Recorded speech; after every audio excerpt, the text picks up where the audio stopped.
In this video, I am going to be breaking down the exact funding frameworks that are working for our clients, what banks are looking at, the exact banks and lenders that our clients are getting results through, and how to properly structure your business funding rounds based off of these proven frameworks. Enjoy. With funding frameworks, though, this is where things get juicy, but I want to make it very clear of the key difference between funding frameworks and funding sequences. So this is how you structure your funding for any given round. This is how you structure your funding for any given round. Frameworks are specific to your type of business, geographic location, revenue, age of business, credit profile, and entity structure. That's how you want to structure it. This means that there is no one size fits all when you're going after funding. So as much as I love you guys, whenever you see me giving out data points, whenever you see me talking about a bank online, whenever you see me talking breaking out a data point for a bank, giving out a case study, just because that worked for someone else doesn't necessarily mean it's going to work for you. So you want to take the good, disregard what's not going to work for you. I don't want to say the word bad because it really is. It's nothing bad, but take what's good, what's going to work for you, and disregard what maybe it's not going to apply to you, right?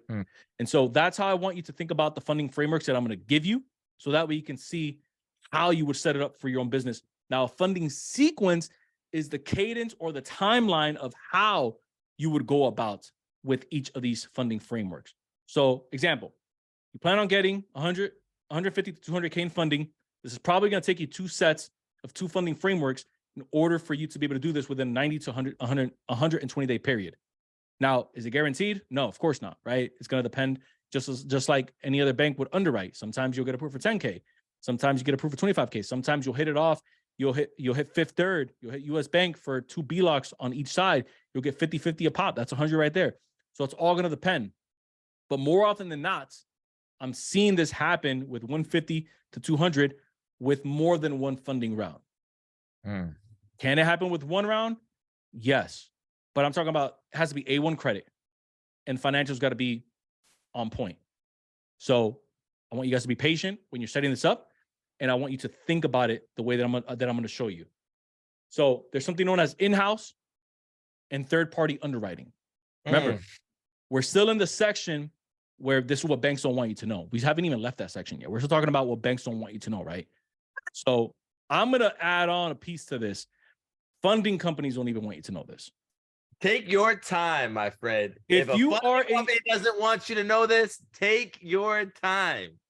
And if you are a funding company and you're watching this, this is going to help you service your clients a heck of a lot better. Just like FY, right? You'll be able to service your clients at a high level. And if you're doing the funding yourself, you're going to, if you're doing the funding yourself, or you plan on hiring a company, you're going to understand how this process works. So let's talk about some in-house, right? You're essentially looking at companies, banks, I should say, for the most part, these are tier A banks.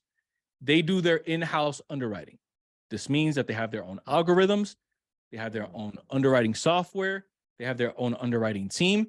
Chase is going to underwrite completely differently from Bank of America.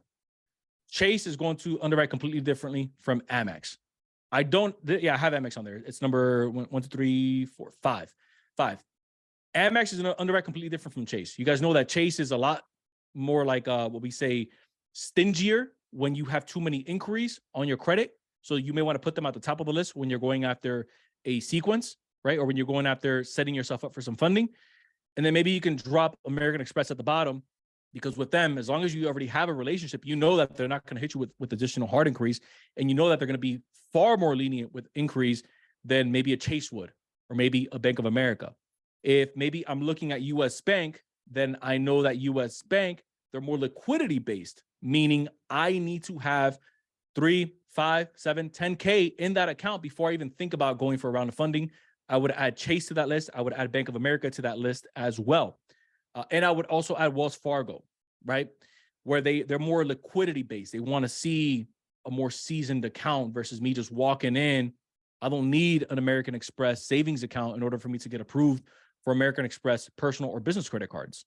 So I can just start seasoning that account based off of my personal accounts. So you guys are now starting to think how the underwriting process actually happens, right? So that's what in-house funding. Third party is this. And this is a slide that I told you guys about earlier. Maybe I was like missing 2 pieces, but I'll fill it in for us right here. Elon Financial, Total Card Management, Independent Community Bankers of America, FNBO, and card assets. Those are essentially the top 5 big boys of the big boys of the big boys that are underwriting for credit cards and credit card services on behalf of the majority of the regional banks, small banks, and credit unions that you and I are looking at.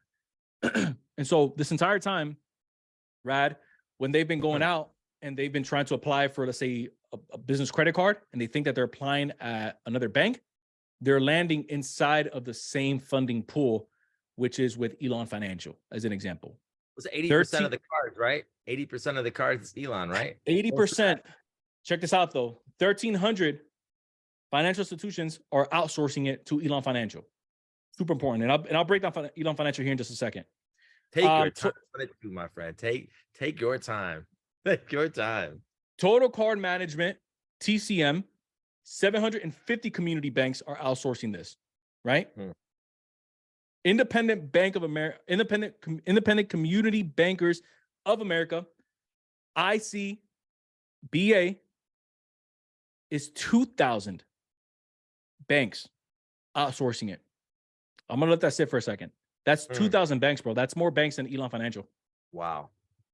That's more banks than Elon Financial. And so what a lot of people don't know is that Total Card Management, TCM, is a subsidiary for ICBA Bank Card. So they're actually under the umbrella. So if I actually wanted to put them first, I should have put ICPBA. That's why they have more banks that are under them, because TCM falls under their umbrella of underwriting. Wow. FNBO is another one. And then card assets would be the 5th. Now, something else that I want to know here is that Elon Financial is a subsidiary of US Bank, which we covered it, I believe, last week, which you guys should know. But here's why this piece right here is important. Let's say that I'm applying at West Banco and I'm doing a funding sequence, or somebody's doing it for me. You're going to end up applying at the same bank inside of the same system. So inside of the same database. Now, I'm not saying that there's like a con about this or like the pros about it. I kind of speak on both. The pros about this is that Elon Financial offers some 0% business credit cards, right? So when you're doing a funding sequence, you're going through that, you can apply with them. You don't necessarily need to have a seasoned account. You can be outside of a geographic location, which kind of helps. And then you don't need to have an account open with necessarily West Banco. You can just go right in, boom, apply, and they'll get you in. The downside to that is, let's say this is South State Bank right here. So I want you guys to see the difference. This is West Banco. This is South State Bank. So let's say that I'm thinking I'm hitting 2 different banks, right? I got a 0% with this one. And let's say with this one, I got like another 12, right? Another 12 months, another 6 months with these guys at 0%. Sometimes with Elon Financial, if you shotgun too many applications too fast, it'll just cause an automatic denial because it'll overwhelm the system. And so you want to treat it like a nice dance. You want to get approved for one card first, and then you want to go back in and you want to apply at a different bank that's also under Elon Financial, and you want to apply again within that same week window. Sometimes it's hit or miss if they're going to pull from the same bureau, because again, it depends on the region and it depends on the bank. So if somebody tells you, hey, we can just go ahead and have Elon Financial hit Experian twice, they don't know what they're talking about, because it depends on the bank and it depends on the region. If the bank, remember, they're partnered together. So if that specific region for that specific bank is pulling from TransUnion, you're going to get TransUnion and you're going to get Experian hit. Something you want to pay attention to. So when you're spreading out your inquiries, this is something that you want to think about. Why is this important? This is important because I see a lot of people when they're setting themselves up, they think that, again, they're applying at a different bank, and so that means that it's going to have a different underwriting. It's the same underwriting. And so if you think that, okay, me putting 35K on a West Banco application, 350K on a West Banco application, and then you forget, or somebody applies for you, they forgot, hey, how much did we put on the West Banco application? Well, I don't know.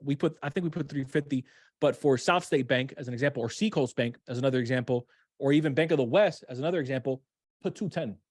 So now you have conflicting information going into the same database.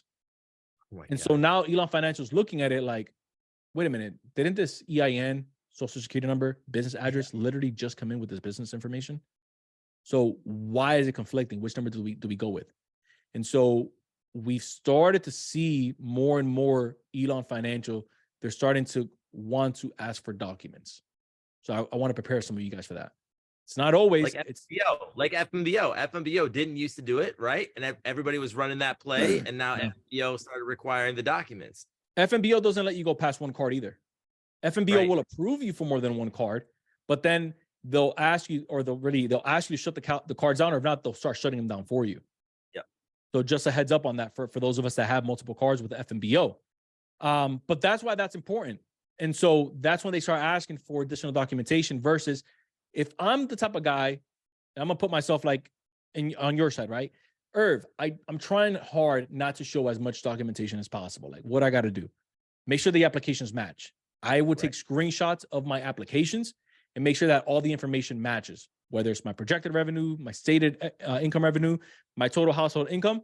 Look, whatever you decide to put on you on that application is between you, God, and the bank. Like I have nothing to do with that, right? That's between you, God, and the bank. If you wanted to drop 500 on there, drop 500. If you wanted to drop 250, drop 250. Whatever it is, but man, at least make sure that the story makes sense. So that would be my 2 cents on why this would be important. Now, really quickly, if you are finding value in this content and you are looking to take your business to the next level by getting access to capital and you need help with that, we can definitely take a look at your business, where you're at, see how we can help you get there based off of some custom frameworks that we help set up for our clients. So if that is you, go ahead and set up a free call. The link is down in the description over on insightInnerCircle.com. Connect with my team. We look forward to connecting with you on the other side. Enjoy the rest of the video. Credit stacking, ladies and gents. I get this question asked probably every other day. Every other hour is really what I should say. So credit stacking, is it effective? How does it work? And I'm kind of gonna give it to you. I think it's in the next slide. If it's not, I'll give it to you. So essentially, what you're doing is you're just submitting credit card applications in a specific order with multiple banks in order to access large amounts of unsecured credit or unsecured capital. In its most basic form, that's essentially what it is, right? And so the whole terminology of 0% funding derives from this. Is it legit? Yes. Can you do it yourself? 100%. Am I going to show you a quick framework here? 100%. The reason why I'm giving you this right here is because with credit stacking, it's sexy. And which is why I left it more toward the end of the presentation, which is where we're at now, middle to end, because it's one that a lot of people are probably hanging on for, right? Even though it gets better. But credit stacking is only going to take you so far, which is why I want you to also think about business lines of credit and business term loans, because the way that I see credit cards is Army Swiss knives. So they get you in and out of situations fast. Yep. But you also want to think long-term with lines of credit and term loans, because you're actually able to get some real cash out of those bad boys and pump them into some serious projects that you could only do with credit cards if you found the way to liquidate them. And you guys have seen the systems are starting to get a little bit tighter for credit card liquidation. That's why I'm giving you this answer. So credit card stacking. You guys need all of them. You need all You these need debt all of them. weapons. They're like little different tools in your toolbox. Like they all, like you need all of these debt weapons, and they're all meant for different purposes. Like, Yes. I'll do a whole debt weapon call. Like I think that's probably really needed to really break these things down, how to use them in certain situations, how I would use them. I'll do a call on that. But anyways, it's going to be helpful, because there's going to be a lot of people that are going to have questions after this. Like, hey, I got approved for a line of credit. Hey, I got approved for a business credit card. Like, what do I do with it? So 100%. I mean, you got my vote on that. I'll be on that call for sure to watch you. Credit card stacking pitfalls. I want you to screenshot this. I want you to put this on your fridge. I want you to put this whenever you go to apply for a couple of credit cards. Like, keep it in front of you. Filling out the credit card information incorrectly. That's like elementary, but you'd be surprised how much that happens. Applying with a weak or thin credit profile, applying with a business that's not set up properly or structured correctly, right? Going to banks and credit unions that don't service your line of work. I see that happen all the time. So if I want to, let's say, get funding for construction, which happens quite a bit, and I'm going to, let's say, a credit union that they just don't service that. They're more of like along the retail sector, or they're just more alongside of maybe trucking. I could be shooting myself in the foot, not submitting the right applications in the right order, and then submitting mismatching information for multiple applications, not just one. And so this right here is a typical credit stacking breakdown. So very simple framework, very, again, surface level, but this is essentially how I want you to view it. At the top, you'll have, let's say, 2 tier A banks, you have 2 regional banks, and then you have 2 small banks or credit unions, which are usually with like third-party underwriters, right? With tier A banks, I'm going to give you guys some here in just a second, an exact like layout that I would do. But with tier A banks, I want you guys to think about the ones that we just finished breaking down that do all of their in-house underwriting. So let's say if you wanted to put Chase and American Express, that would be the tier A banks. For regional, that would be more alongside of Citizens Bank and then PNC. If I wanted to go small bank, I would think maybe Ameris, and then I would think maybe Bank United, or I would think Bank OZK. Another example that I can give you guys. So that would be essentially like a very simple like shell of how you would set this thing up, right? Do you need to always hit 6 accounts? No. I found that the threshold is right between 4 to 7. Anything more than that, I think you're at, and I think even 7 is pushing it. If I'm just honest with you guys, I would say 3 to 6 is like a nice sweet spot, especially if you can double dip inside of the same account. So that's the other thing. If I have a tier A bank, and let's say that tier A bank is American Express, and let's say I can go in with a business Blue Cash and a business Gold, I'm essentially pulling 2 lines outside of the same bank versus having to do. So when you see each of these, it's not that you're getting approved for 6 individual products. You could have 1 to 2 products that you get at each bank. So now you're walking out with 12 lines. I just want you to be mindful of how many applications you're placing within each bank. It's not just about the banks. Everyone is always wondering, hey, what's the bank? What's the bank? What's the bank? They're not even set up right. Like they're not even set up right. It's like bringing a basketball over into a baseball field. Like, bro, you don't even have the right tools. Like, you're just going to strike out. And so that's how I want you guys to view it. So funding framework. Wow. I like this. Yeah. Funding framework is essentially how we go about it. So this right here, inside right here, what we call round. So this right here, what you see is a sequence. So let's say that my sequence was going to start at, we're finishing up April. So May 1st, all the way through, let's say, July 1st, as an example. I think that should be right around 90 days. My first sequence is going to start, or my first framework is going to start in the sequence right here. So my first round is going to start May 1st. Once I get back any approvals or denials that I have, I want to have a rest or a pause period right here. Rad touched on it earlier, and I want to reiterate, during that period, you're going to be taking a look at why was I denied? I'm going to be taking a look at, is there any credit reallocation that I can do right now? Yep. You're going to be taking a look at, is there anything missing on my profile that I could add to strengthen it? You're going to be taking a look at, is there a relationship that's lagging? I'm 100% in alignment with Rad and with Plug on this one, Credit Plug, where you want to choose your relationships wisely, the same way that we would in the real world with the people that we decide to have dinner with, hang out with. You want to do that as well in the banking world.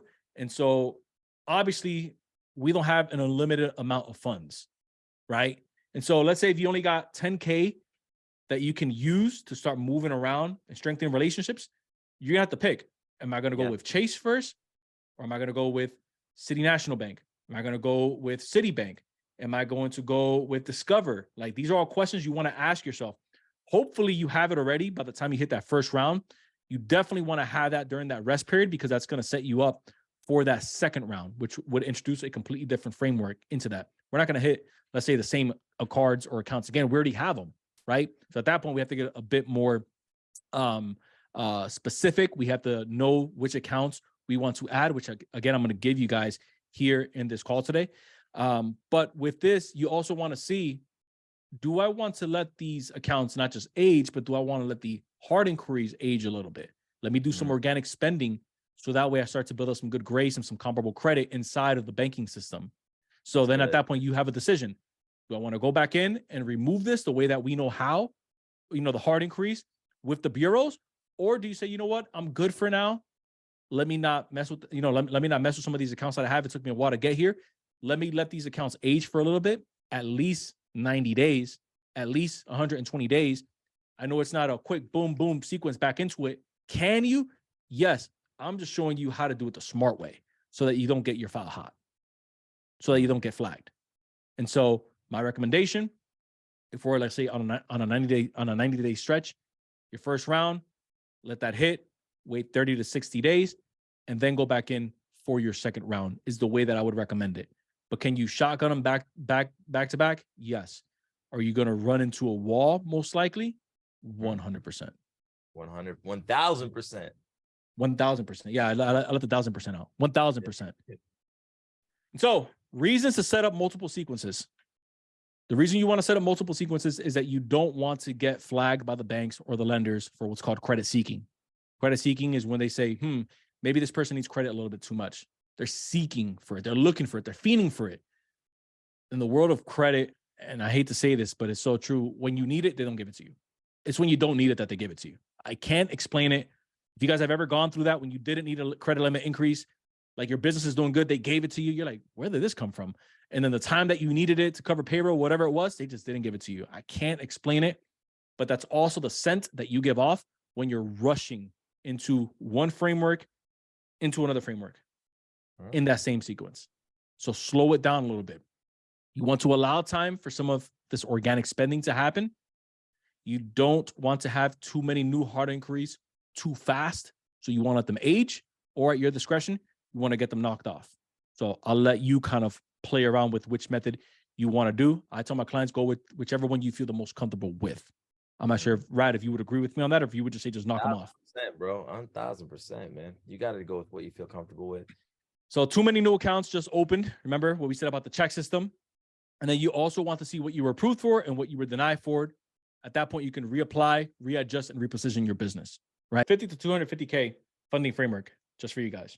So there you have it. I hope that you found value in this training. Stay tuned for part 2 on this, where we take a closer look at the funding frameworks that are yielding between $50,000 to $250,000 worth of business credit. Again, if you are a small business owner who's looking to get access to some business capital so that you can continue to scale your business, we will love to see where you're at and see how we can help you get to where you want to go. Go ahead, book a call below, see how we can help. InsightInnerCircle.com. Until next time, everyone, I will see you in the next video.